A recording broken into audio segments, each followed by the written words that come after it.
রোজা 25টে চললে গেছে, কেউর কোনো খেয়াল নাই। এখন পর্যন্ত ঈদের কোনো জামা কাপড় পাই নাই। না মামুরা দেশে, না চাচারা দেশে, না বড় ভাইরা দেশে। ওকুলে রাকিব পের কেনা শেষ, রনির কেনা শেষ, কাউসারের কেনা শেষ, হগল দুন্নের সবার কেনা শেষ। খালি মোর তা কিনতে পারি নাই।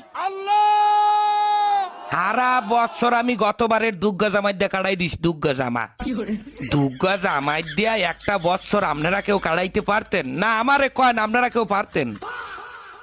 এখন আমার গায়ে যে জামাগুয়া এইটার ক্যাতকুলি সিরা এবং এমন কায়দায় সেরছে যে মানের সামনে বই আমার হাত জাগাইয়া যে আমার মাথা চুলকামু হ্যার উপায় নেই, হেলে ক্যাতকুলিসি নেইবে। এবং পেন্দনের যে প্যান্ডা সবাই জানেন ফুটপাতে কিনছি, এই প্যান্ডার মধ্যে 19-20টা তালি, সিরা প্যান্ট সেলাই করিয়ে তালি দিয়ে হেয়ার পর পিন্দি।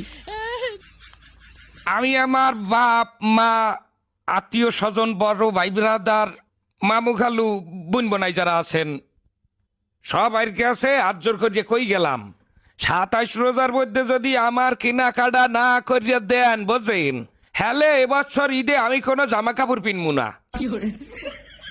হাফ পিনতে খালি গায়ে নামাজে খারাইলে কলো মানে জিগাইবে একবার ক্যার বাইরফো, ক্যার নাতি, ক্যার পোয়া।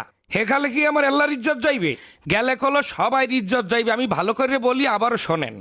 স্বাস্থ্য মামা তো দুলা ভাইরা, চাকরিজীবী বড় ভাইরা, মামু খালু চাচা ফুফারা একটা একটা পাঞ্জামি দিলেও আমার কলো 15-16টা পাঞ্জামি হয়ে যায়।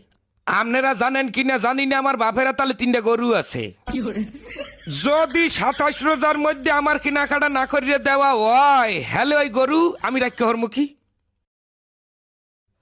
ওই গরু আমি আডে উড়াইয়া বেচছে পেটটা ভরিয়ে খামো, বন্ধু বান্ধব লইয়া ববের খাওয়া খাইয়া মার্কেটে যাই, কিন্তু সবটা মার্কেটে খরচ করবো।